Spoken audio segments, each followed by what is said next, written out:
Assalamualaikum warahmatullahi wabarakatuh. Alhamdulillahi wa kafa. Wassalatu wassalamu ala rasulihil mustafa. Wa ala alihi wa ashabihi wa man ihtada amma ba'du. Setelah Rasulullah sallallahu alaihi wasallam dan para sahabat hijrah ke Madinah, langkah pertama yang dilakukan oleh Rasulullah untuk melahirkan kondisi sosial politik yang stabil adalah mempererat persaudaraan antara kaum muhajirin dari Mekah dengan saudara-saudara mereka kaum Ansor dari Madinah. Maka Rasulullah SAW mempersaudarakan satu sama lain di antara mereka secara iman. Setelah itu Rasulullah kemudian menjalin komitmen, membuat perjanjian dalam Piagam Madinah yang pada intinya bersepakat dengan komunitas Yahudi dan orang-orang musyrikin, membangun komitmen dan tanggung jawab bersama untuk menjaga keamanan kota Madinah sekaligus melindungi dari serangan-serangan musuh. Dan kemudian mereka bersepakat pula bahwa jika terjadi sengketa antara kaum muslimin dan orang-orang non-muslim, maka yang menjadi hakim atau pemutus perkara di antara mereka adalah Rasulullah SAW. Di sini kita bisa melihat bahwa kendali politik dan penegakan hukum pada saat itu berada di tangan Rasulullah SAW dan kaum muslimin. Karena itulah kita bisa melihat selama itu pula kota Madinah senantiasa terjaga stabilitasnya sampai kemudian terjadi pengkhianatan ataukah pelanggaran perjanjian oleh 3 komunitas Yahudi di kota Madinah tersebut.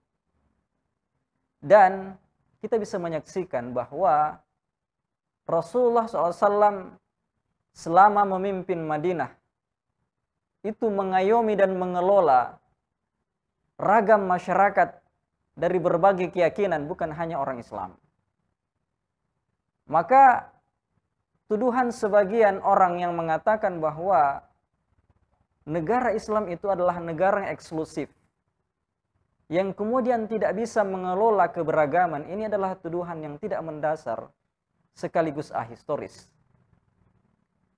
Karena bahkan setelah Rasulullah SAW wafat, para sahabat, para tabi'in melanjutkan tradisi tersebut ketika Umar menaklukkan Palestina dan tetap membiarkan kaum Nasrani tinggal di kota tersebut.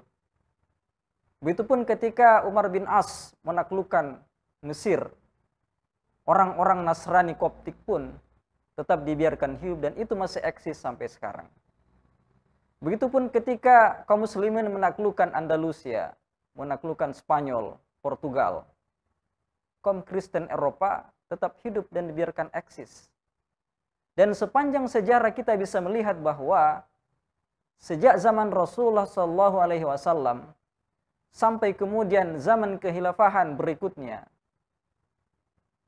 heterogenitas kemajemukan itu senantiasa terjaga dan perlindungan terhadap non-muslim itu tetap dilakukan oleh para pemimpin-pemimpin atau para khalifah kaum muslimin.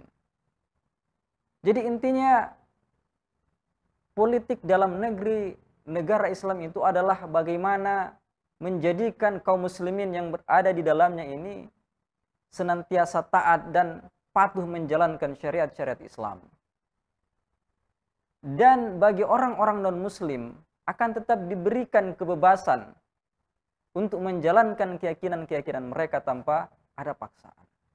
Sekaligus jaminan keamanan, jaminan keadilan dalam menjalankan kehidupan mereka itu akan senantiasa terjaga. Karena syariat Islam pun sudah mengatur dan menjamin bahwa hak-hak kaum minoritas pun senantiasa diakomodasi dan menjadi kewajiban para khalifah untuk menunaikan hak-hak kaum minoritas tersebut. Maka disinilah kita akan melihat bahwa di dalam sejarah Islam itu keadilan akan senantiasa ada, kesejahteraan akan senantiasa terjaga, karena antara kaum muslimin dan kaum non-muslim itu tetap terjaga hak-haknya secara proporsional. Dan dengan itulah kita bisa melihat kegemilangan sejarah Islam yang berlangsung kurang lebih 14 abad. Hadallahu wa iyyakum ajmain. Wassalamualaikum warahmatullahi wabarakatuh.